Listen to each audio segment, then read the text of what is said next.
Rashida runs away finally. Alaji's wife, my brother, my sister, is a wache hub. A lot of people run to Alaji's wife to eat proper wache. In fact, the original wache everyone knew about in Accra is also from Tamale, Auntie Muni wache. Now, Auntie Muni wache made a lot of name with her wache. The vice president at the time, Mahamudu Bawumia, PhD, my brother, my sister, was a fan of the wache. And every now and then, we saw him going to Auntie Muni wache to eat some proper wache. Musicians have sung about Auntie Muni wache. The next batch of wache that came got out competed, except Alaji's wache, powerful and strong. My brother, my sister. Now the owner of Alaji's wache is Rashida Sani.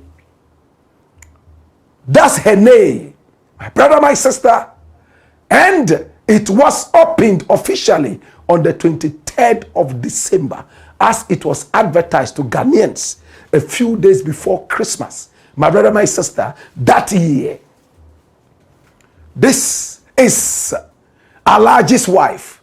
Now the name captures you immediately when you hear it. And when it is about wache, this is the destination of so many different people. Rashida Sani herself was born in 1980 in Tamale. She went to school at Tamale Secondary School.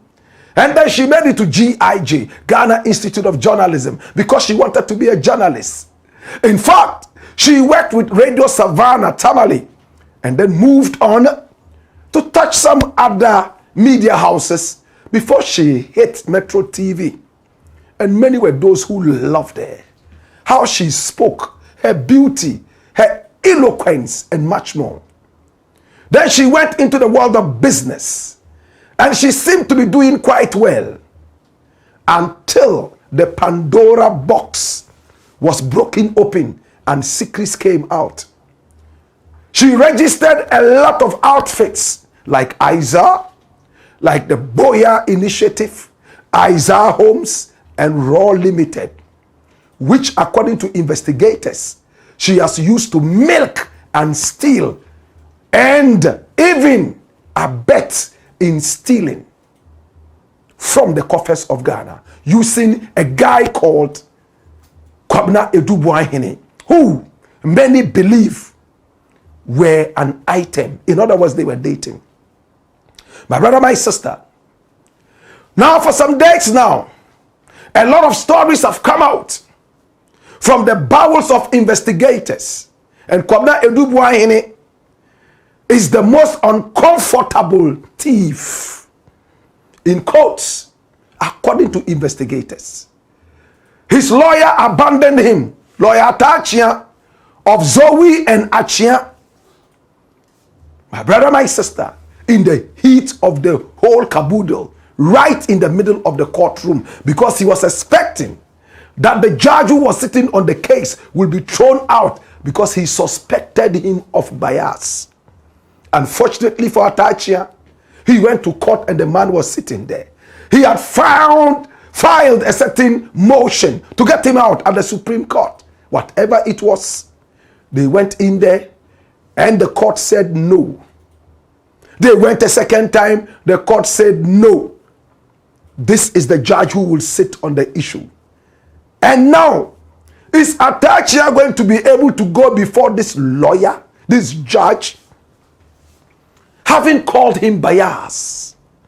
Would he have the guts to go to him?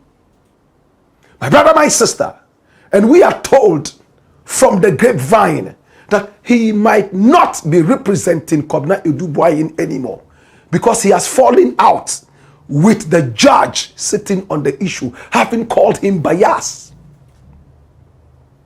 Kwabena Edubuahene is the most uncomfortable, unpatriotic guy in Ghana right now. And he is said to be an item with Rashida Sani, who he used his office, or better still, misused his office to aid, steal from the people of Ghana. We have already proven to you how 2 contracts in less than just 2 months, intervals, went into the companies of Rashida, amounting to almost 40 million American dollars. And there is no proof whatsoever, as it stands right now, that any of those things that were supposed to be procured from the vehicles all the way down to the Gota phones were actually supplied, or better still, properly delivered. Did Kobna Edubuahine hide a lot of this stealing from the people, all in the name of national security? Is national security that very careless, that national security people can do just anything at all, and they are not going to be able to be held accountable for their actions? Is it a lawless outfit? My brother, my sister, Rashida Sani, alongside Kobna Edubuahine, hit our headlines, and these 2 faces are noted for nothing but criminality and corruption in the Ghanaian media cycles right now. As it stands right now, Rashida Sani has been out of the country for close to 3 weeks. She flew out of the nation, flew all the way to the United States of America. Authorities did not stop her. When she arrived in America, she went through, and as it stands right now, we are told that she is in Florida. Now, information reaching us is that she doesn't intend to return to the nation. Remember where you are hearing it first. Information coming into our ears is that Rashida Sani is not so much in a hurry to return to the nation anytime soon.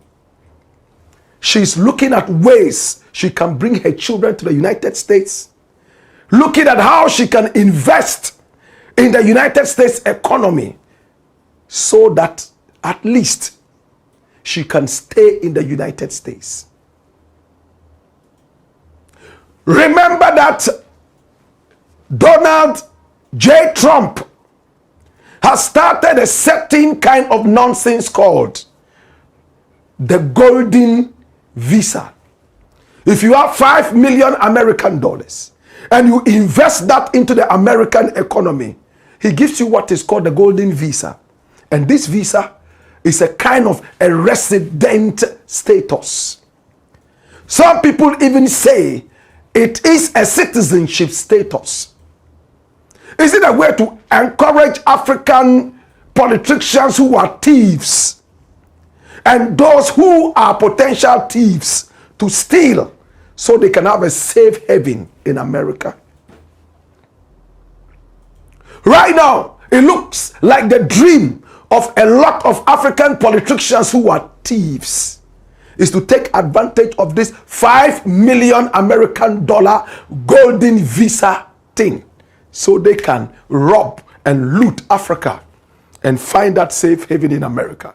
We are told that now the 5 million American dollar golden visa thing has been reduced to 1 million. So it even makes it easy. If somebody had a contract that was worth almost 40 million American dollars, what is 1 million? If somebody has stolen up to about 94 million American dollars and even more, what is 1 million to this person? It's so easy to jump into America, invest about 1 million or even more into the economy, and the next thing is to get the so-called golden visa, as Donald Trump is busily advertising. Is Rashida Sani coming back? Come here. Now the information is so clear. She doesn't intend to come home because it looks like the road has ended for the man everybody believes was so evasive and could never ever be held down by the claws of the law. He was the smart kid. Nobody could hold him down. He was wiser than God. He could pass through corners. And he was so smart. He covered all his tracks. No wonder the day he arrived at the airport and he was arrested by Iyoko, he turned round, looked left and looked right and clapped his hands in broad vision of everybody.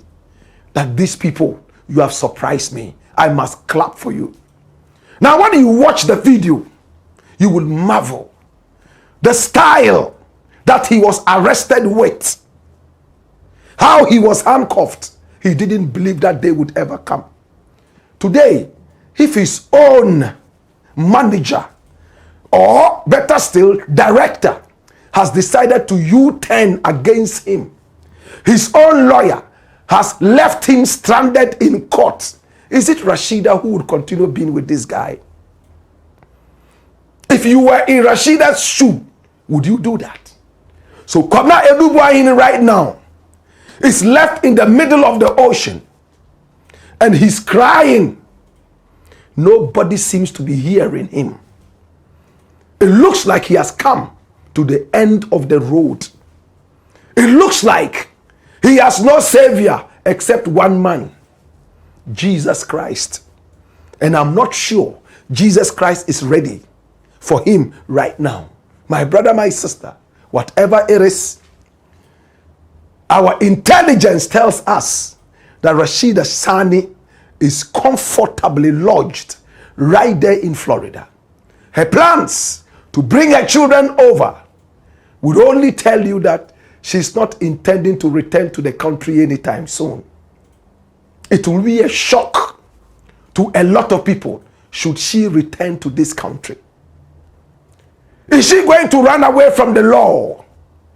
Just like Ken Oforiatta is doing with Ghana. Is Donald Trump helping Africans with his so-called golden visa, whatever? Or is he encouraging Africans to loot and to rob? Because it doesn't look like they vet you when you bring the money. They are not interested in finding out where the money is coming from. All they want to see is that you have the money. Is Rashida Sani coming back? Is she staying? What is the fate of Edubuahene? My brother, my sister, lawyer has left him. His own director has left him. His driver that he trusted so much and was giving so much money to take to so many different people, including his own mother and even Rashida. Money carried in Ghana must go back. The driver has turned his back on him and he's saying that no, I don't deserve to go down with you. He has confessed to investigators. Director has confessed to investigators. Atachia has no other choice but to abandon him right in the middle of the courtroom. And many lawyers are shocked. They don't remember the last time a lawyer in Ghana walked away from a sitting judge. So unethical and so irresponsible. But could you blame him? Probably he has realized that, hey, where we are going, I don't want to go along. The evidence is so glaringly forensic. Everything is against my boy. Why should I go down with him? Let me jump off the ship before it sinks like the Titanic. For Edubuahene, wow, jejereje. Nobody should ever think that he's smarter than God. Today might be for you. Tomorrow, the long arms of the law could be coming for you. Now, these are not the only people who have moved away from Edubuahene. Even a few people he has trained at the National Signals Bureau, some of them are beginning to talk behind his back. His own pastor, Reverend Wingham, doesn't want to see his face because he has brought disgrace to the Assembly of God church. Yes. And for that matter, he was kicked out of the church And he has found solace in the Action Chapel, where Archbishop Duncan Williams has opened his arms and received him, underestimating the kind of trouble he has embraced. Whatever it is, this was the whiz kid who believed nobody could touch him, because Nana Addo Dankwa Akufo-Addo was in the middle of his palm. He had helped the NPP win elections using signals, using cyber, using the power of modern internet. He was able to steal money according to investigators, and is glaring the brazen foolhardiness and courage with which he dipped his long, dirty hands into the already suffering economy of this nation. When we were busily borrowing money from the IMF and the World Bank, these guys were allegedly pilfering. They were stealing left, right, and center with both hands. They stole enough they could kick back or back pass, depending on whether you are a football fan or a crime fan, to their girlfriends, who they flew around the world with in business class flights, and slept in top class hotels, drank the best wines, and they were engaged in Kama Sutra sex styles that only God can tell us. To every journey, there is an end. There's a time to sow, and there's a time to reap. It looks like this is the time to reap. It's the Blakk Pot, aka Kukushonemo. And here we speak truth to power.